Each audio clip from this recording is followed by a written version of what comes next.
Selamat datang di tutorial pelaporan pajak dengan formulir 1770S melalui e-filing.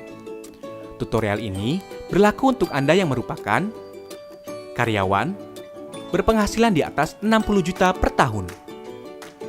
Hal yang pertama kali Anda harus siapkan adalah bukti potong yang Anda peroleh dari perusahaan tempat Anda bekerja. Anda dapat menggunakan perangkat baik laptop, tab, atau smartphone yang terkoneksi dengan internet.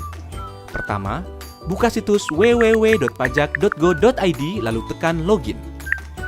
Setelah itu, isikan nomor pokok wajib pajak dan password, serta kode keamanan dan klik login. Anda akan diarahkan ke dashboard layanan digital perpajakan. Klik pada tab Lapor, klik pada ikon e-filing, kemudian klik Buat SPT. Anda akan diberikan beberapa pertanyaan terkait dengan status Anda. Anda dapat mengisi melalui formulir, panduan, atau upload SPT. Pada tutorial ini, kita akan menjelaskan pengisian SPT 1770S menggunakan formulir.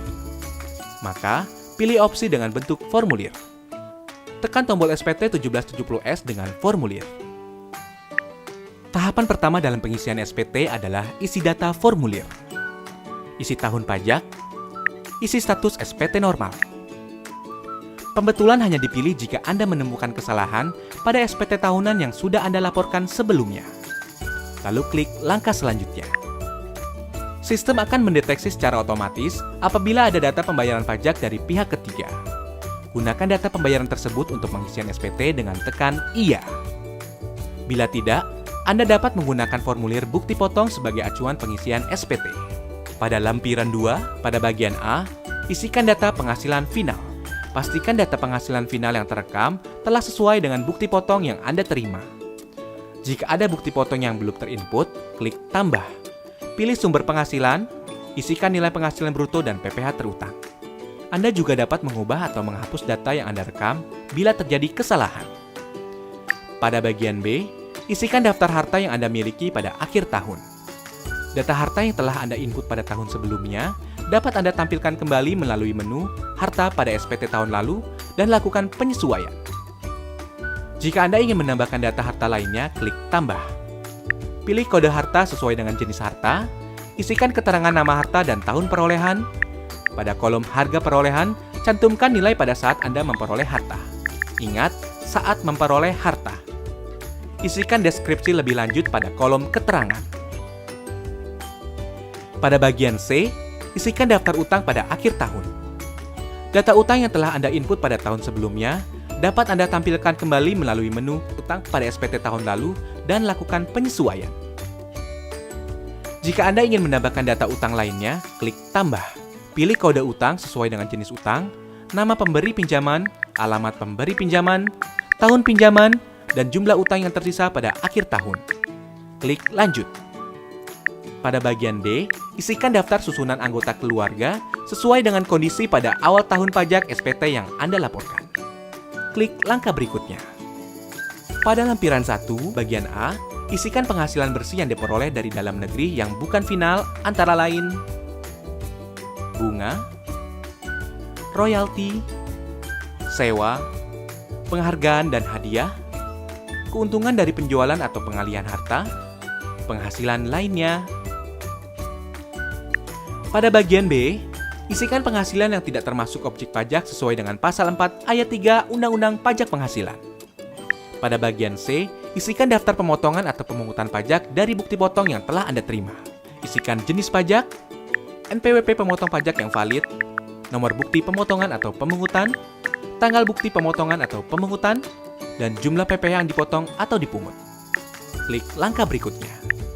Pada induk SPT, isikan data identitas berupa status perkawinan, status kewajiban pajak suami atau istri, dan NPWP suami atau istri jika diperlukan.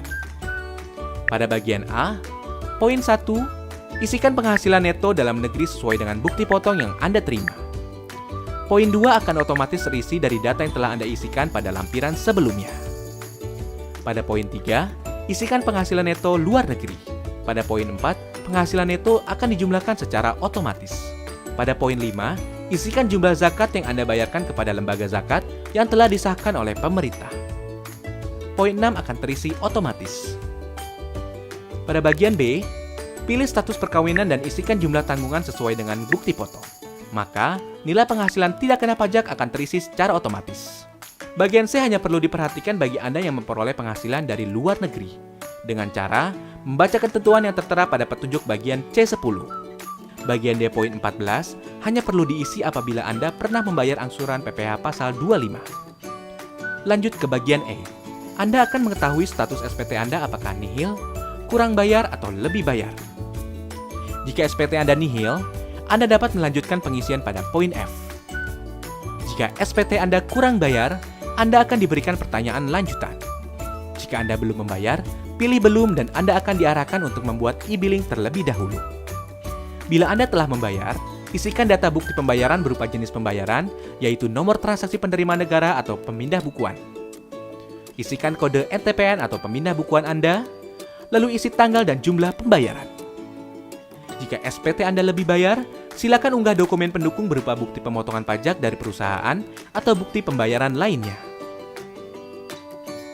Pada poin F, hanya dikhususkan bagi Anda yang secara rutin memiliki status SPT kurang bayar. Lanjut ke pernyataan. Centang pernyataan setuju bila Anda yakin bahwa data yang Anda isikan sudah benar. Langkah terakhir adalah ambil kode verifikasi. Secara otomatis kode verifikasi akan dikirimkan melalui email Anda. Salin kode tersebut pada kolom yang disediakan, klik kirim SPT, maka SPT Anda akan terekam pada sistem DJP. Anda akan mendapatkan bukti penerimaan elektronik sebagai bukti bahwa Anda telah melaporkan SPT.